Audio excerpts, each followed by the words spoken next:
We're live, so you're here. Thank you. Super excited to be here, Josh. I look forward to talking to you. I Uh, always enjoy our conversations, so doing it recorded should be interesting. I know, I know. Well, I feel like I'm usually picking your brain anyways, so I'm gonna take today to pick your brain even more. But anyways, I'm gonna wind everyone up a little bit, and then maybe you can fill in the blanks Okay. about your background, because it's pretty impressive. It's a I little didn't random. know. It's a little random, but Well, I didn't know you actually dropped out of high school yet still have two master's degrees. That's a pretty little awesome. random, as I said. It's a little. Um, And you started a company long before MarginEdge, and you also obviously started restaurants, which we'll talk about, Yeah. but an educational platform that you sold to Blackboard. Um, what I didn't know, I knew you were like digging into data science recently. Obviously, you went to college. I'm not gonna know how many decades ago. It was a while ago. It's been a minute. Yeah, but like literally 2 years ago, you got a master's from Northwestern in data science, which I had no Yep. idea. I knew you were Yep. taking classes. I thought they were like a fun little like laissez-faire like nighttime Yeah. data science class, but you actually like got a degree in data science. That's Yeah. insane. It's technically artificial intelligence, and it's out of the engineering school at Northwestern. That's amazing, man. It was um fun. well, can you just fill in the blanks a little bit about who you are Yeah, here? so it is a little bit of a random walk. So yeah, I'm high school dropout, went to community college, ended up getting out of college, a sixth like, forever, but finally graduated and then started a software company right out of college, higher ed tech, as you mentioned, a company called Prometheus that I sold to Blackboard. And that was 27 years ago. So I started that in 97. It was actually my first job out of college. So I was a kid. And then I wasn't sure what to do, so my wife and I went into the Peace Corps. So we moved to Eastern Europe, did a couple years in the Peace Corps. Still wasn't sure what to do, so I went to graduate school and did my first master's in finance in London. And there decided to go into the restaurant business with a couple buddies. And so we hired a chef out of London and moved to DC, opened our first restaurant, did that for 10 years. And then in 2015 started Margin Edge. So you and your wife were both in the Peace Corps together? Yeah, so we got engaged when I was running my first company, my first software company back in the 90s. And then when I sold the company, we weren't sure what we wanted to do. And she had just finished a master's in history, and I had just, had an exit. So I had flexibility, and we realized that like this was probably the only point in our lives that we would have that flexibility until we retired. And so we were like brainstorming ideas, and she said, I always wanted to join the Peace Corps when I was in college. And so we looked into it, and it felt like a great chance to give back and go see the world. And so yeah, we spent 2 years in Eastern Europe together. She was a teacher of English. I was doing economic development in a little tiny town called Kriva Palanka in the corner of Serbia, Bulgaria, and Macedonia, middle of nowhere. Um, it was definitely a learning experience. So my sister was in the Peace Corps in Mali Oh, in, cool. in, in West Africa for a few years, and then she went back to Malawi. I Hmm. think actually not for the Peace Corps at that point, but originally the Peace Corps in Mali.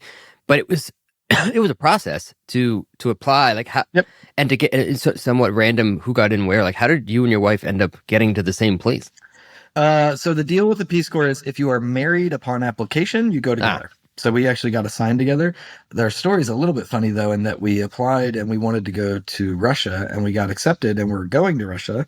We got married in June. We were leaving in August. And in July of that year, Putin threw the Peace Corps out of Russia. hmm, And so we were then homeless for like 6 months until they found a new assignment for us. So we ended up in Eastern Europe. awesome. Um, you have a couple kids, at least a couple. Three. Yeah. How old are they again? I Eight. know this, by the way. I'm just letting the audience know. It changes every 4 months, so it's fair. 18, 16, and 13. Jeez. I know. I know. Um, like I actually been talking about this a lot lately on the podcast with other parents who are not even just like CEOs, but just that have Sure. jobs. But like, how has now it's been quite a while, over a decade of being a parent. Like, how does it impact the way that you lead your company? Yeah, I would say first, how did the more important thing fundamentally is how it impacted how I work, and then from that, that impacted the company. And like the interesting thing for me is I had my first child and my first restaurant basically back to back. So in 2005, my wife had our first child. It's when we moved back from London and we opened our first place here in DC. And so the whole sort of early childhood, first 10 years for my kids, I was a restaurant operator. I had restaurants in California, Texas, Florida, Massachusetts, DC, and young children. And I would say from the very beginning, I was extremely dedicated to making sure that I made time for the kids and spent a lot of time with them. And restaurants are obviously wildly demanding, as we all know, and wildly stressful. And I've been a fair number of restaurants that failed, right? And I had broken leases and fights with landlords and had to let people go and all the stresses that come with that. And I would say that through that period, having that really tight relationship with the family and making time with the kids helped keep me sane because it really was a very, very emotionally difficult time period, particularly the last like 3 years. And so to me, that during that time period, I just learned how important it was to have a balance that wasn't just all work because of how difficult it was. And so as we started this company MarginEdge, it was really fundamental to me that the work-life balance thing wasn't just something that was on paper or something that we bragged about on LinkedIn, but was fundamental to the company. And so, yeah, it's had a deep impact, I think. So how, but I mean, it's amazing that you're able to do that. How? Like, Can I tell you one of my favorite bragging points, Josh, as a parent? One of my favorite bragging points, and I think this blows people's minds a little bit. So during those years, right, restaurant operator, restaurants all over the place, I attended every field trip my kids went on in elementary school that I could get into. And I know your kids are a little younger, but as they get into like kindergarten and first grade, it's competitive to get in those field trips. And then as they get into like fifth and sixth grade, parents don't want to go anymore, so it's easy. But like I was like first email the teacher to go on field trips. And I did literally red eyes back from restaurant meetings, from meetings in California to get back and get on a field trip. But I went on all of them. Like I made the fucking time, right? Like that's how life works. You either make the time or you don't. And I made the time. And are there, to be honest, I can't imagine, obviously, I have two kids, but my kids were born as I was building a technology company, but most of my life was running restaurants. Yeah. I couldn't imagine like how it would work, working 15, 16, 18-hour days. How do you like, did you like put it into the calendar? Did you like have some sort of agreement with your wife about like what the times would be and like, yeah, I mean, I will say, so my wife was not working, which is super helpful, right? So we definitely had a stay-at-home, she was a stay-at-home mom. And so that gave us a lot of flexibility. how long was that? Basically the whole time they were in elementary school. She went back to work. She'd kill me if I said I didn't know, but I don't know, 5 years ago, 6 years ago, something like that. But basically the whole time they were young, she was at home. And that definitely gave flexibility, right? So it wasn't like I was the primary caretaker at any point, but like, my first restaurant, we were busy. Lunches were the main business. And then we were, there was nothing in the mornings. And so in the mornings, I spent time with the kids. And like, I just always made a point of carving out that time. And look, some of it is delegation. Like as a owner, I probably have more, I do have more room to delegate than others, but I just always made it a priority. And I think it's a lot about work, and it's true in the software company too. A lot about work is like how you approach it. And, you can allow any job to take up all of your time. I mean, you can be whatever, any role, and you can work all the time and you can throw yourself into it. And that can be your personal identity. And you see that, right, with a lot of people. And for me, I never allowed it to be my personal identity. It was a thing that I did, and I dedicated the time I needed to it. And certainly there were times where it was like, shit, I have to do a thing, and I didn't have complete control. But I always balance that with, no, that's not my personal identity. My personal identity is broader than that. And I made the time to do the other things. Well, I mean, whatever you're doing, it works because you have an incredible company and, three almost fully grown children. 3 kids that haven't killed me or each other yet. So that's a thing. Yeah. I find that I have to, like, my calendar is everything, right? So like I literally have the playtime for the kids in the morning and the playtime in the after. Yeah, so I didn't do that in the restaurant business because you know how the restaurant business is. It's less like that. But yeah, since the software company for the last 8 years, absolutely. Yeah, no, the carving out time, and I even do like a a couple hours a day that I carve out for focus time that is just Hmm. recurring meetings in my calendar. Sometimes you have to give them up, but I try to make sure I have time to think and not just go from meeting to meeting to meeting to meeting to Yeah, meeting. yeah, I do the same thing. Nice. I feel like I keep talking about this app and I have to stop because it sounds like I'm selling it. But there's this app called Reclaim Oh, that I'm like obsessed with, and nice. it's like a calendar app, but it uses AI to rearrange Okay. your calendar and you create these habits. So I have a Oh, habit I love it. for strategy, and I have a habit that's like X amount of time per week for strategy and I for love it. I'm writing email it catch down. up and Make sure you get your commission. yeah, I should get commission from them. And it rearranges, but it makes sure no matter what, you still get the strategy time. Because that was the hard part for me. It was like Yeah. Maria on my team takes care of my calendar, but she's like, can I just make your strategy time less because I don't know what to do with this thing, and it just solved Yeah. a huge problem there. Nice. Anyways, so I want to. There's a couple like things I want to like dive into today with Sure. you, if it's okay, Of because course. one is on the finance side, because you know a lot about that. I've learned a lot from you over the years, not just as it relates to like tech companies, but restaurants specifically. Yeah. And then just your perspective on what it's been like to build a company and the delta between like what it was like 2 decades ago when you first started doing it to now. Sadly, Josh, as I was thinking about this, it's 397. So I'm pushing 3 decades. 3 decades ago. I'm careful not to. No, it's okay. But you know what? So what has changed the most? I mean, obviously you created your first company almost 3 decades ago, sold it to a pretty large education platform, started this new company. What are the biggest differences that we know everything that's the same, but what are the biggest differences today from back then? Yeah, I mean, I think what was pretty wild about when I got started, and I was actually coding in 96, and we really started selling the software in 97. What was really wild about that time period was that the internet was like, I mean, technically the infrastructure wasn't new, but the internet was coming out to the world, right? Like Amazon was a new thing. Google wasn't a thing, right? Like Yeah.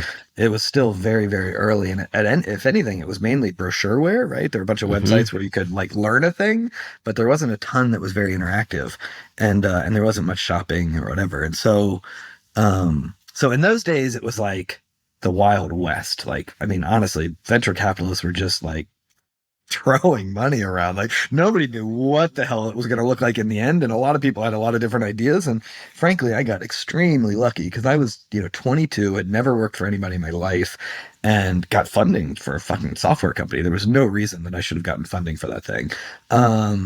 But yeah, it was definitely the Wild West. And as anyone who was around at that time knows, it ended fairly ugly with the 2001 crash of the dot-com bubble because people got a little bit over their skis. But yeah, I mean, I think that's one thing. Certainly when you think about SaaS, for example, right, we have all these metrics now, and I know I've seen your numbers, you've seen my numbers, right? It's all about like, retention and ARPU and whatever, all the different acronyms. None of that existed. Like my first company in 97, we charged an annual subscription fee, but it Hmm. wasn't called software as a service. That didn't Yeah. exist, right? And so like all that sort of knowledge and math and all of that was just still coming around, and that was certainly interesting. And then the other thing is like there was no cloud. Like there was the internet, but everyone had to run their own servers. So we had a machine room, right, that had stacks of servers, and we had our own database administrators and everything that had to run, Linux admins and all that stuff that had to run all of the layers of software. So the incremental cost to start a software company was materially higher than it is today. And so that also pretty dramatically changed the landscape of what the companies were. You needed more capital. Now, as you know, like two guys and an AWS account can actually get something on the web that's dynamic Yeah. pretty easily. Now, it might Yeah. not be powerful or scalable, but it at least looks like something. Yeah. Yeah. And so independent of like the mechanics of starting a business and the infrastructure that's involved, like, is there anything as it relates to people or how you build processes or culture that is just in some ways some sort of paradigm shift or much different today than it was 30 years ago? Obviously 30 years ago was Look, also pre social media. It was yeah, pre kind of a lot of yeah. the a lot of those Me Too, these kinds of things. Did that have any impact? Yeah, I mean, look, obviously there's been lots of evolution of all of that. It has been a long time. I think, the mechanics are completely different, right? It used to be waterfall, right? You would develop Hmm. software and you would release it once a year, and then you would spend a year debugging and getting ready for the next big release. And so yeah, there's tons of like mechanical things like that have changed, but honestly, no. I mean, I think a lot of the fundamental stuff is the same. I mean, I have aged and matured and learned a lot, obviously, over the last 30 years doing this. And so the culture in my company today is radically different than my culture in 27 years ago. 27 years ago it was like heads down, work, work, work, work, work, work, work, and like just, it was like just no perspective at all on anything. So that has all changed completely, but I don't think the overall business environment is still very similar, right? The things that are important are still important, and like the you mentioned the Me Too and the DEI and all that stuff. Like, I think that's more in the forefront today. But I mean, we were talking about that 20 years ago, right? I mean, like, equality is not new. Yeah, um, yeah, it might be a little more in the forefront than it was in the past, and the acronyms may have changed, but treating people equally and promoting everyone properly and that yeah, stuff is yeah. I mean, those are pretty universal. core values, right? Like, Yeah, people haven't quite. People don't change much, but at least with Margin Edge, I mean, you've won some pretty incredible awards related to people, right? Just like best thank you. places to Yeah. work, and Yeah. I know that means a lot to you, I'm super especially. proud of the one we just won, which is on Glassdoor. So, a lot of these things you have to apply for them. And so there's a limited number of companies applying at any given time. So I'm still very proud of winning any of them. But like the Glassdoor one, they actually go into their data set. You don't apply, you don't submit anything, and they only use the analytics on their own data set. And they only have two categories for the entire country: above 1,000 employees and below 1,000 employees. So whether you're a electrical firm or Yeah, whatever, anything, you're in that category. So we're in the sub 1,000, obviously, and we got seventh place in the country for best that's places to nuts. work That's across amazing, all man. industries. Like, how cool is that, right? Like, super, super What stoked. what what do you think it is? Like, what is it about the culture that you're building that? Yeah, I mean, look, there's a few things that I think are super important. I think if I, at the top of it, though, I would say there was a really good mix at the very beginning between one of my co-founders, Roy Phillips, and myself, where Roy, like, I think I had a lot of the sort of basic fundamental beliefs about the importance of work-life balance and that stuff. Like, so it wasn't like a philosophical difference between the two of us. But what he had that I didn't, is that he was really intentional about thinking about the culture of the company. So if I think about the company I had before, Wasabi, the restaurants, like, I acted very similarly, but I was less focused on like, are we treating everyone, and does everyone have the ability to go on a field trip with their kids, right? Like, I just was less focused on that and more focused on whatever. And with Roy, when we started Margin Edge, he had come out of the Outback group, which had focused really heavily on culture for decades, and he had spent 25 years there. And so he and I, from the beginning, were like, okay, we're going to be really intentional about the philosophy, which both of he and I agreed on the fundamentals. But we're going to be really intentional that is applied to the organization, and that we focus on that from the beginning in the early hires and what we talk about. And as we scale, we were going to continue to focus on it in a really meaningful way. And to this day, this is Roy's primary job with Margin Edge, is focusing on the culture. And so we were super intentional about it, and I think it matters. Like, I think you have to be. Yeah. So, I mean, tactically, what are some of the things that you do to be intentional Yeah. about it? Um, Well, I think some of it evolves with different stages in the company. I would say early on, we were, I mean, we're still careful about who we hire, obviously, but in the beginning, we were super careful about who we hired. Right?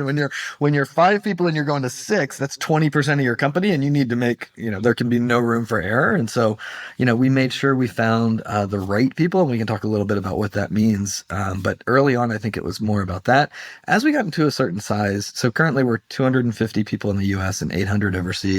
As we got to a certain size, it got more about trying to systematize and standardize. And I'll say, I also have a tool that I would recommend that I also do not get commission for, but I'm a huge believer in. Somebody else at a company whose culture I admired told me about. It's called Office Vibe. Oh And so yeah, it's we a, use that. Yeah, do I love you? it. Yeah. Yeah, I love it. I'm sure I gave you the You, speech you, you. I think previously. you told me about it. Yeah.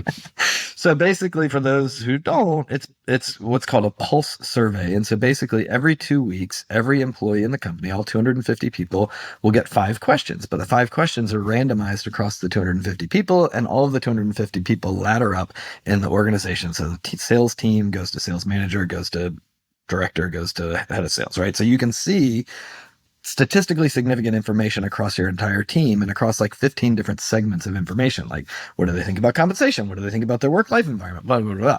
And so we've been doing this for years. And so we can look in there and we can see down to, it's anonymized, but down to groups of 5, who's Mm-hmm. happy, who's not, what they're happy about, what they're not. And honestly, I think the most valuable thing, like I'd love to say I'm a data person, as you said, I'd like to say the data is what drives us, but honestly, it's really not. What really drives us out of that is that there's one question, which is open, right? They can write text. And for the last, I don't know, we've used it for like 4 or 5 years. I've read every single anonymous text message from every single person that has posted in the company. And I respond to the ones that are relevant, and I pull in people where needed, and I do the things, right? And their managers are also reading it. And so there is this great um, this great channel for everyone to speak up and be heard. And I think that's recognized. Another thing I did during you asked tactical, so I'm giving you tactical. Another thing I did during COVID is, reading about how people are dealing with it. I got this idea from someone about a water cooler session. So I have an hour a day that is set into 3 20-minute segments that are water cooler. And I have the link that's out to the whole company. And the description of the meeting is like, I ran into you at the water cooler. You don't have to have an agenda. You don't have to have a target. You don't have to come to me to report on anything. We're just going to bullshit. And so we'll get on the phone and, I'll talk to people about their kids. I'll talk to them about what they like or don't like. I'll talk to them about their career path, or I'll talk to them about an issue they're having in MarginEdge and how I can coach them.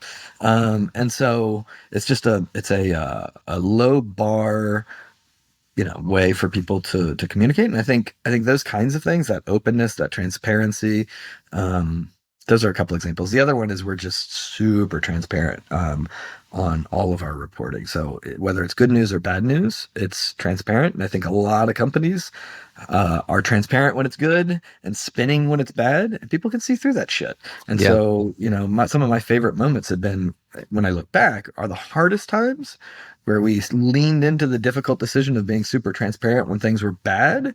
And people on my exec team and others were like, that's not what you're supposed to do. And we were like, nope, that's what we're going to do. And it works every single time.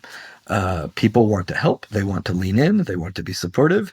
They don't get scared off as easily as you think they do. And frankly, if they do get Yeah. scared off, fine. Like, let them go. Keep moving. I 100% agree. And we take the same approach. And um, people surprise you so much if you're just Yeah. completely honest with them and you bring them in and make them part of the solution. They want to. Right? Yeah. And honestly, one of my biggest lessons in the last few years through COVID was, and it's one of these things that philosophically makes sense, but in practice, almost no one does it. And that is, humans actually like to share pain. Like they are open to sharing pain. They get value out of taking part of the pain, and they want to then help solve the problem. And what I mean is, when COVID first hit, we looked at laying off, I forget the numbers, but we were going to lay off 30 or 40% of the people to get our cash flow where it needed to be because our revenues were dropping. And at the last minute, the exec team was like, you know what? Instead of that, we're going to cut everyone's pay. And we cut everyone's pay, developers, sales, literally execs, everyone's pay. And we're like, sorry, we're going to do this. And we don't even know how long we're going to do it for. But we're going to cut pay until our revenues get back up. And then we're going to bring everybody back. Now, the playbook is let go of 30%, spare pain from the 70%, do it quick, do it deep, and then move on. And we did the opposite, right? It was neither quick nor was it localized. We shared the pain. No one quit. Like, even the developers who were still hot and everybody wanted engineers, nobody quit. We got through it. We went back to normal salaries. And that was the first year we won a Best Place to Work award, right? Everyone dug in because they don't mind sharing the pain. They want to help. Yeah. It's funny how contrarian that is. I mean, the advice you get from every single, by the way, not just investor, but employment attorney, from every people advisor is do it quick, make the cut, make it very clear, make it big enough that you don't have to do it again. Yep. and just communicate very clearly what's going on. I Yep. don't think I've heard anybody. I mean, it's tough. You have to get everybody to buy into that, but I think it's that risk is really beautiful, right? When they all do buy in and say, yeah, we'll take the cut, even Yeah. though we don't know how long it's going to be for. I'm sure all of them are now back up to their. Yeah. So, I mean, it turned out it was about 6 months. Yeah, I mean, it was pretty wild. I will say that was a riskier decision, but in retrospect, it is actually the easy decision because it's just the right thing to do, right? Like Yeah, instead of localize the pain on some people, everybody take a piece. yeah, yeah. Um, so you were talking about your partners a bunch, and I've had business partners in previous restaurants. Things have gone good, things have gone bad. Yeah. You have multiple partners, right? So there's Roy, and then don't you? There's a couple other involved, right? Yeah, so there are basically five of us with MarginEdge. When we started, three of us are still with the company, two are not. Yeah, I'll say with all three companies, I had co-founders, and I've had the full range of disaster, like out of the gate, and total success. Still working together after 8, 10 years, and everything in between. I think the advice that I give founders, and I give this very strongly, is the relationship between co-founders will be directly proportional to the clarity of the separation agreement. In other words, if it is very clear that if you're going to break up, it's going to look like a certain thing, it takes an enormous amount of pressure out of the relationship. And this is another thing that might feel a little contrarian, but like you hear this all the time. I heard this just recently. Yeah, but people basically think that they're so sure they're going to work together that they don't need to plan for that. And then they act like, if you talk to them candidly, they're concerned about what that discussion will be and what laying that process will look like out.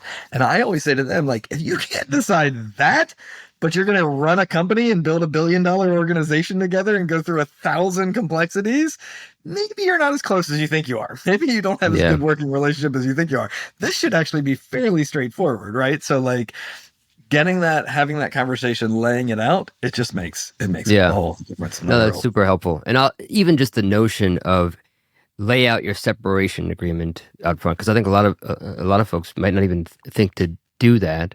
Right. The other thing I've learned is that it's so important to be crystal clear on separation of responsibilities, because what Yeah. ends up happening is you have a couple partners, and you're like, let's go build this thing, and then as things start coming in, who's going to address it? Both of you address it, or multiple people, and then that means no one does, and then there's arguments, and then you're doing more of it, and they're doing less of it, and you're resentful.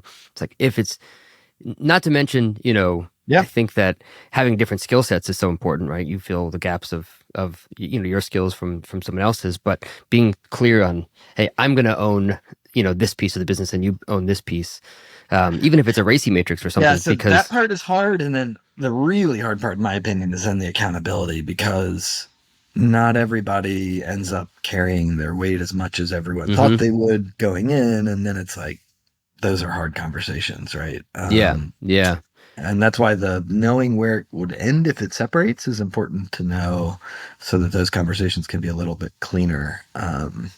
Because if there's also ambiguity in what the next steps look like, then that's yeah. really ugly. No, 100%. But if you all agree on what you're accountable and I'm accountable for, and we're like, Yeah, yes, that makes sense, we think right. that's fair, then it becomes a lot 100%. easier to then sort of determine, if things don't go well, what happened, because you didn't hold up your end of the bargain. 100%. And then the other thing that happens, and is really challenging, is just the nature of growth companies, is that any human is good at some stages and bad at others, right? Yeah, Like I don't think I would enjoy running a big public company. Like it's just not my shtick. And so like whatever, there's different people who like different stages, but letting go isn't always the easiest thing in the world either. And so figuring out like where yeah, that where that works can be challenging. yeah. Well, in terms of culture, um, you hire a lot of restaurant folks that work Yep. in restaurants, and we know the obvious, reason why they work well. They understand restaurants, and you sell to restaurants.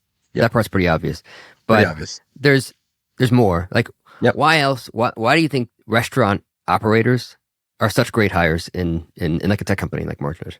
Yeah, it's funny. We end up spending a lot of time talking about that obvious part, but you're right. That is straightforward. They understand each other. No, I think look, there's two things that I think are critical in this besides that area, and one is I like to describe it as when I was a restaurant owner.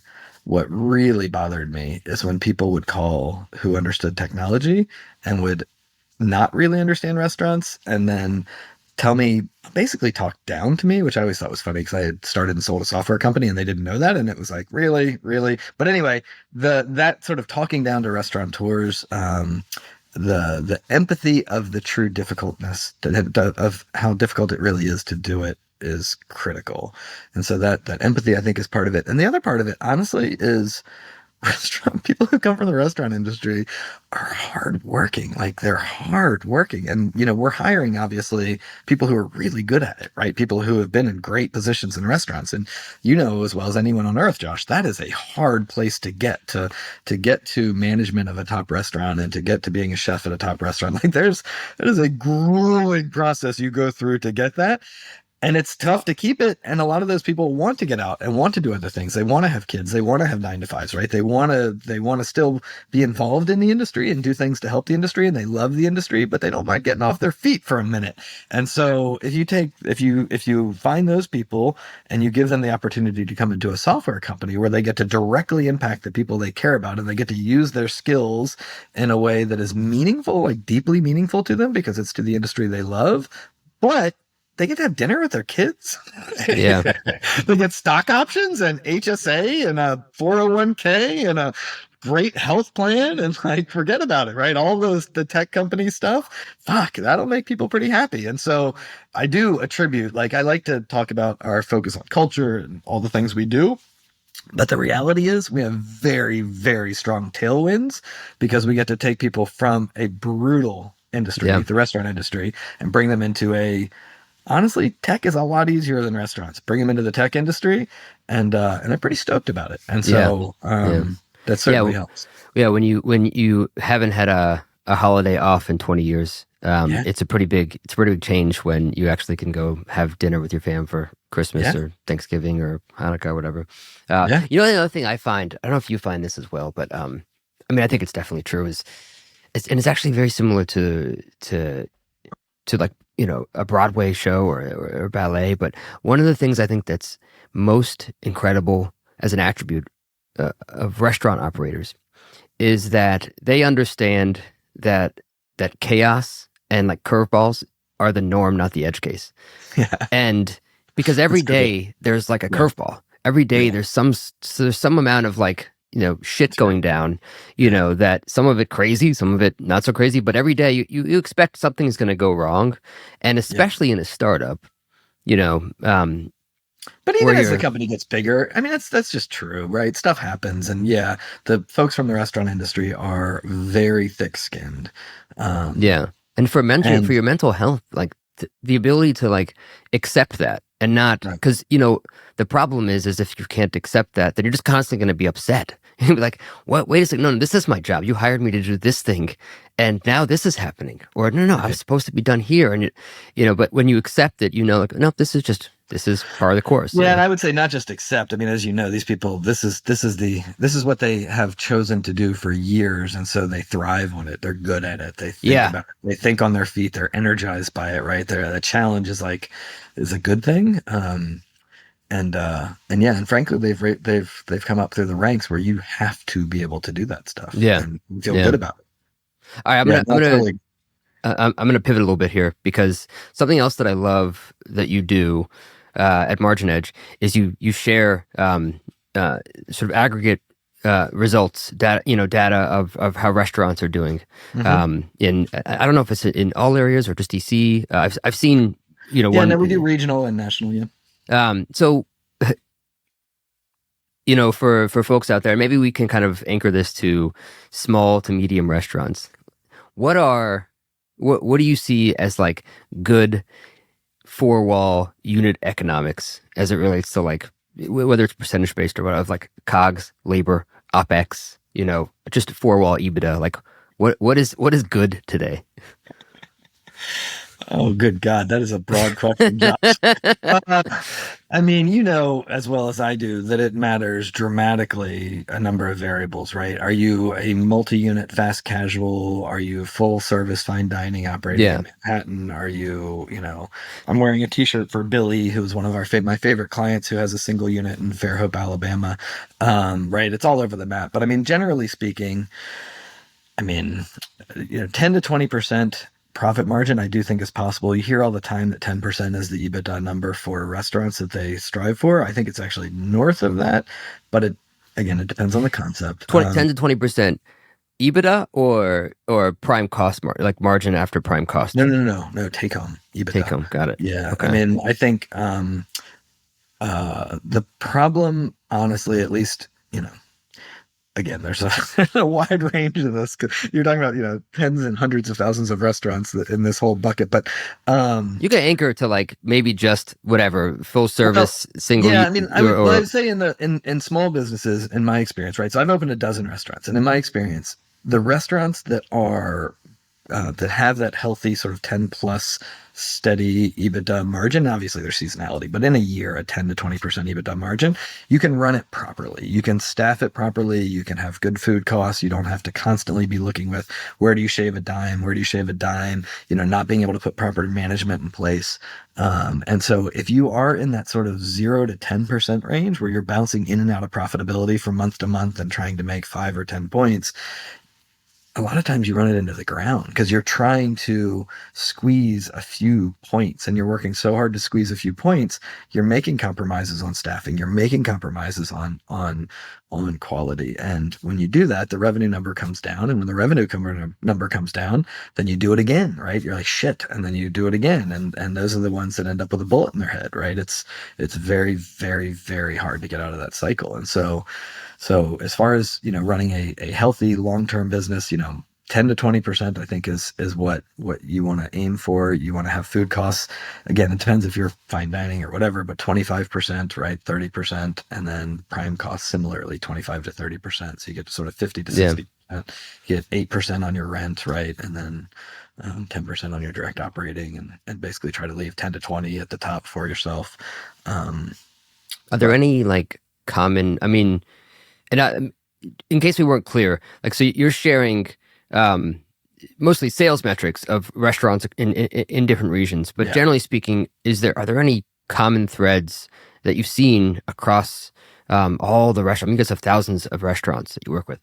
Common six, threads not to that you've seen. brag. 6,000. 6,000 restaurants. That's a lot, right? So any common Yeah, what's threads you've crazy is seen it's like 11 billion in sales across them. Common threads. Um, yeah. I si- mean, look, man, I can tell you the you common need, threads, you, but it's the what? stuff you already know. What's that? Well, you just said 11 billion in sales. Where's your payment platform? I know, right? That's only at one. That's only at 1 billion. So, I lost my train of thought. Yeah, I don't know that I can say anything honestly, Josh. That isn't something you're going to know, right? I mean, it is food and labor. It is the managing of the controllable costs. It's coming in and getting a lease that is not out of line. I mean, one of the things that I would like to see MarginEdge do that we haven't done yet is provide some other help around like negotiating leases and knowing what to look for in that lease to make sure that you've got the Mm, flexibility because people put personal guarantees on 10-year leases and it wipes them out. It's brutal and you don't have to do that. And so um, uh, I'll be honest with you. I think the restaurant business is on the one hand, it's all about operations. You can have a bad location, but operate it tremendously and draw a crowd. But honestly, you can get a location and operate it tremendously, and people don't come. Also, there is, it's. I'm not telling you anything you don't know. It's a hard business. yeah, yeah. Um, okay, so I could probably ask you 100 more questions about that, but we're gonna move on just to spare you. But we talked a little about culture, but I am curious, and we can just keep this to maybe your direct reports, like your executive team. But like, Sure. how do you handle mistakes that are made in the by your team?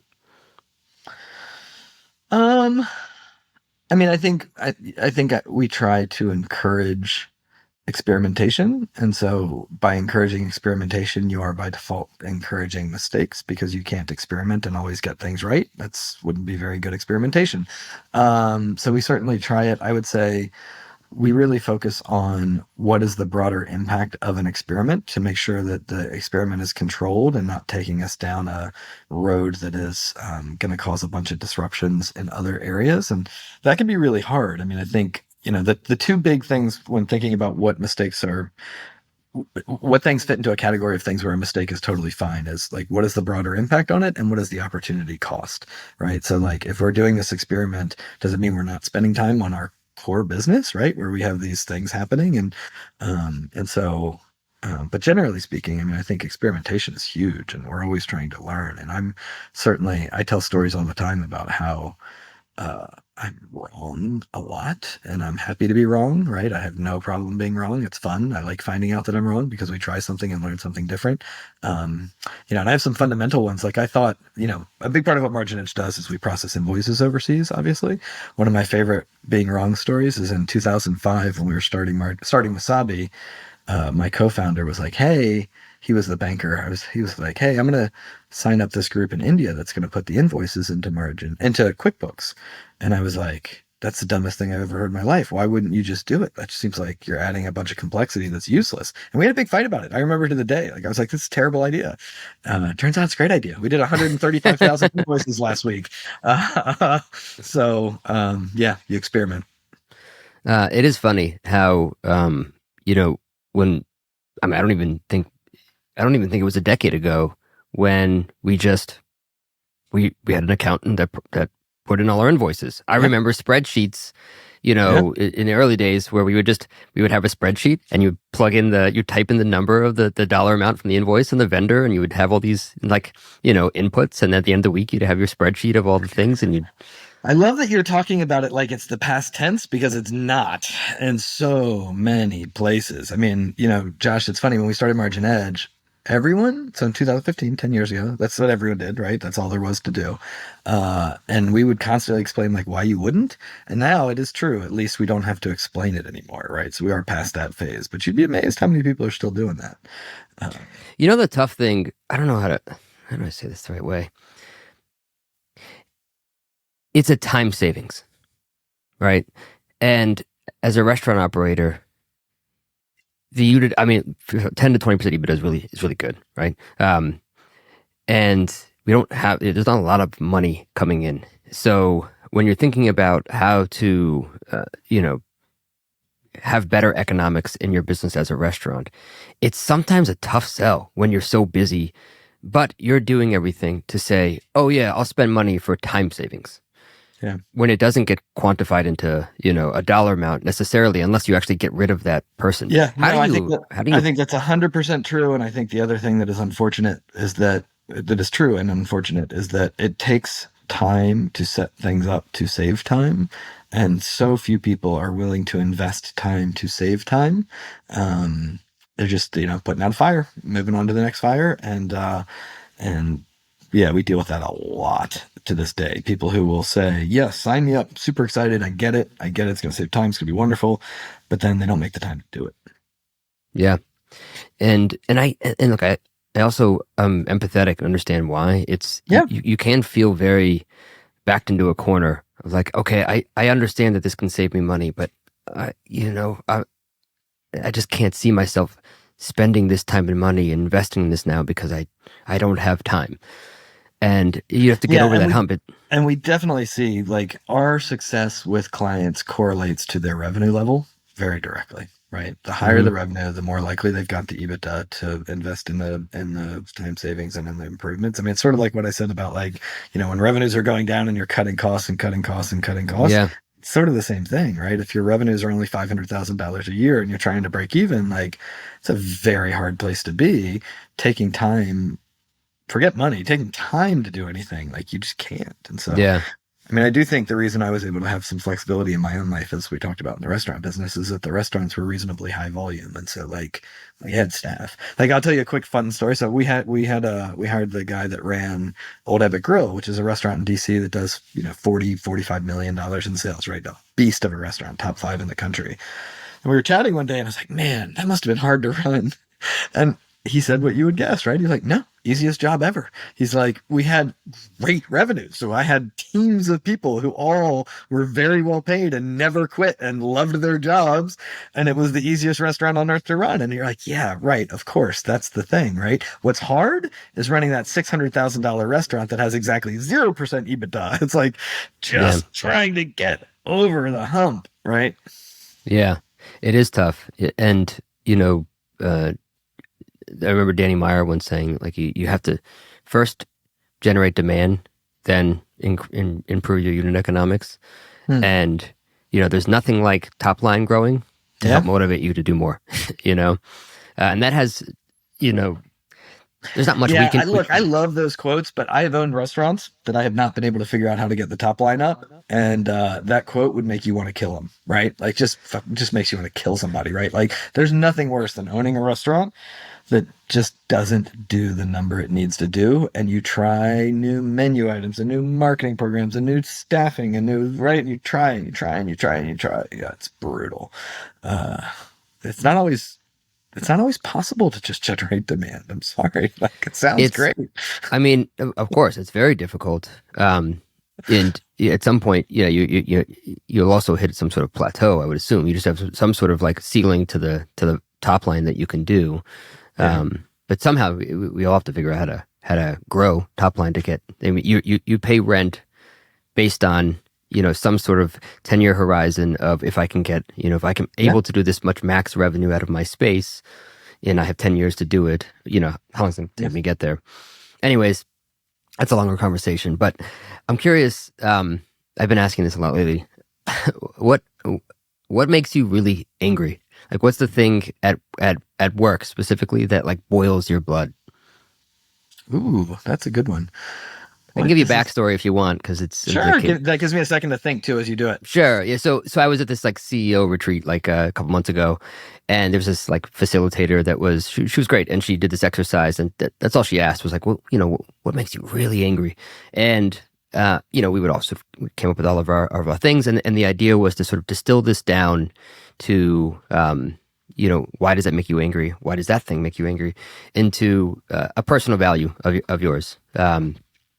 And it's so clear how like when you distill down the thing that makes you angry, if you look deeper into why it makes you angry, it's 99% of the time it's some very deep personal core value of yours.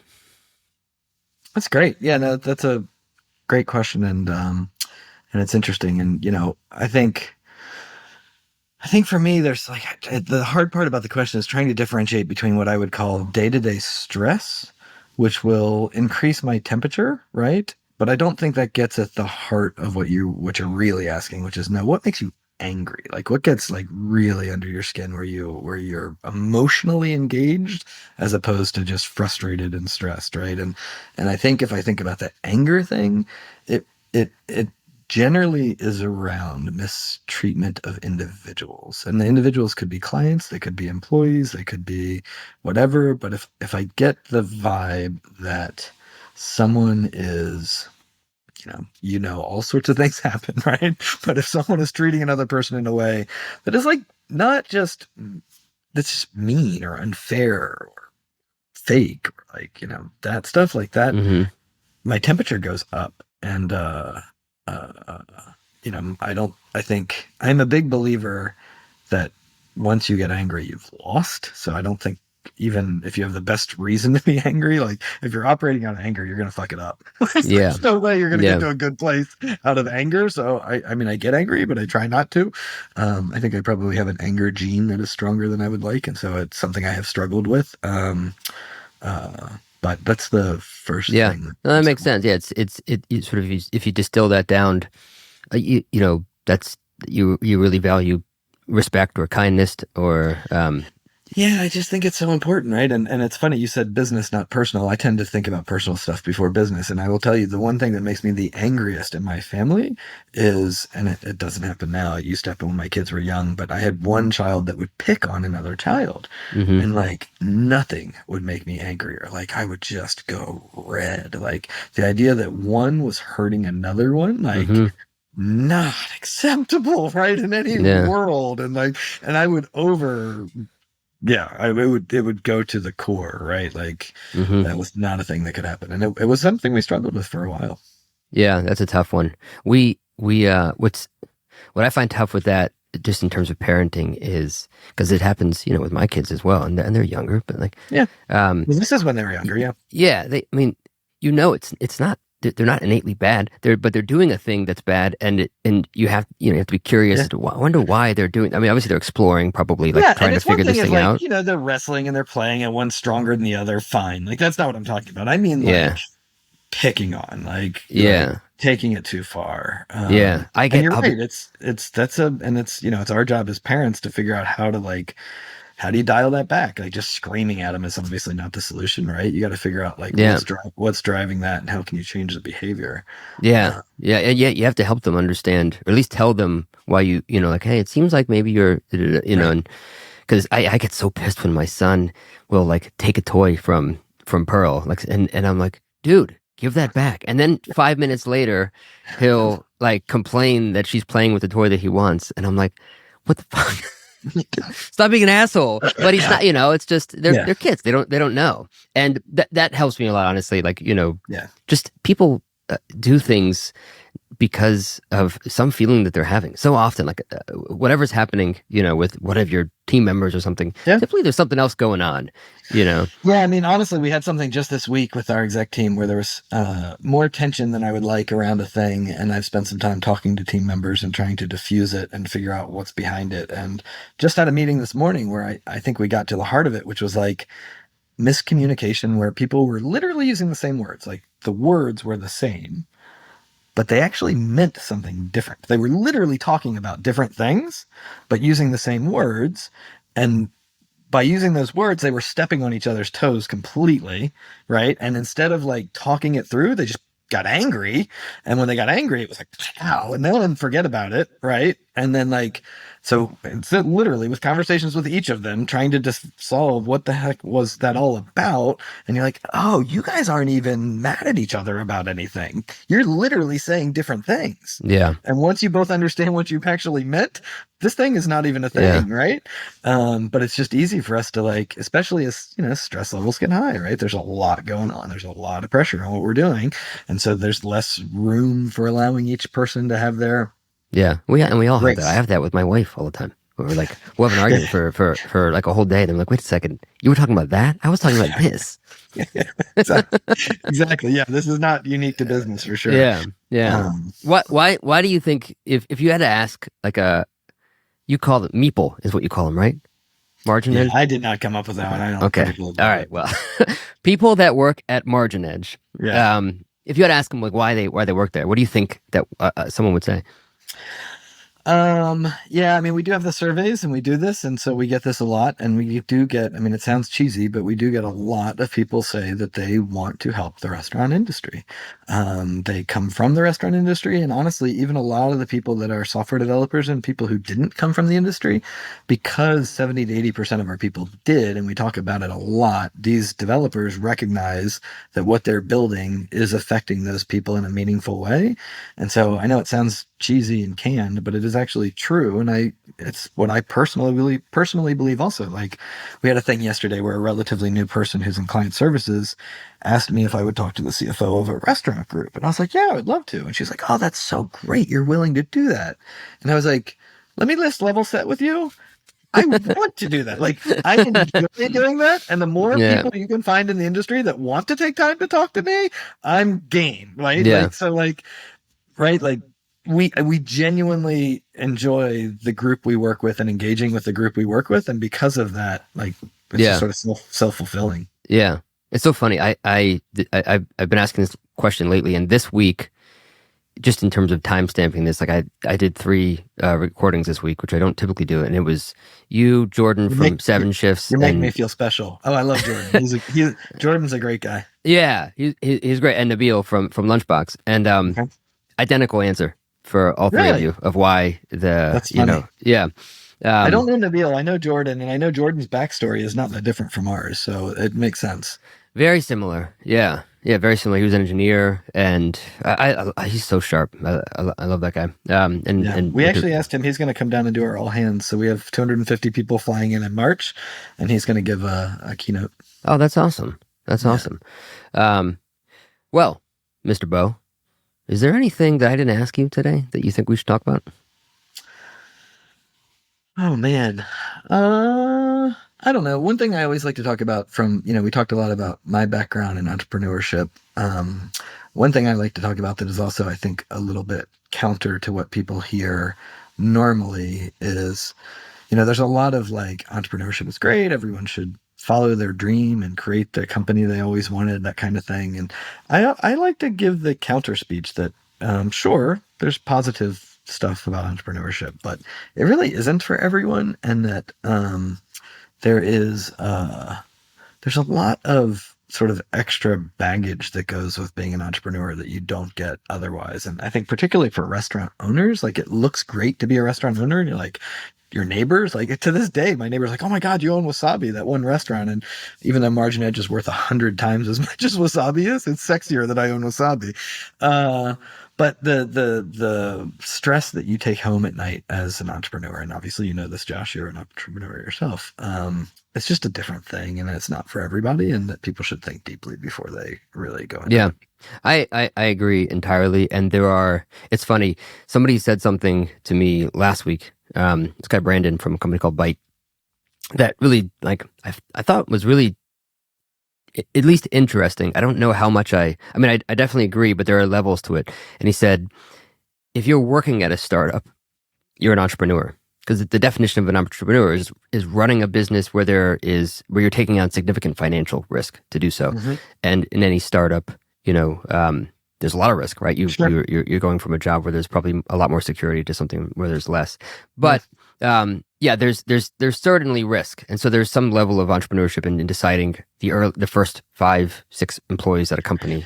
Yeah, but so where I would differ, and God bless anybody willing to work for a startup. I get it. There is financial risk, and I agree with you. But where I would differ is that when you are the entrepreneur or Yeah, one of the co-founders, your ego and personal value, your how people perceive you yeah, gets wrapped up in a way. Like if you say, "Hey, I joined a startup and it failed," people are like, "Oh, I bet that was interesting." If you're like, "Hey, I started a company and it failed," they're like, "Loser," right? yeah. Like there's a different fucking thing. I 100% agree. That's why I'm sort of torn because I think it's a very novel and interesting notion. And And also, like when we didn't have much pay, the other 4 people got paid and the co-founders didn't, yes, right? Like exactly. when Yeah, somebody had to put their house up because Wasabi's was broke and we needed to extend our loans, I had to put my house on the line. So yeah, yeah. And I think any entrepreneur, it's probably a good definition. Like any entrepreneur that has, I mean, I'm sure I've gone, in previous businesses a year plus without paying myself yeah, and kind of putting years. all my savings into, Yeah, yeah. into something, and it's incredible risk. And it's funny, it's not just the financial risk; it's also this personal risk Yeah. of it's you. There's no way of separating it from yourself. We talk about like, oh, I separate my business from my personal. That's true, but it is you. You've built something, and Yeah. if it fails, there's a Yeah. lot more. There's a lot more ego pressure tied there. in it, whether you like it or not. And honestly, almost always there's friends and family money. I mean, I tell people one of the Hmm. hardest things about Wasabi, because we struggled for years, Yeah, was I took a lot of friends and family money. I put my own money in it. So it's not like I was taking others and not doing it myself. But like I had to go to Thanksgiving and have a bunch of people around a table that I'd taken their money and put it in Wasabi, and Wasabi wasn't doing well. And that's a different level of stress than like, yeah, yeah, that's a thing. yeah, yeah. I agree. Well, thanks for sharing that, and Yeah. thanks for taking time today, man. This Thank was you, awesome. Josh. Enjoyed it. Always enjoy talking to you. Yeah. You got a busy day coming up? Actually, no, today's not too bad. All right. Well, I appreciate it.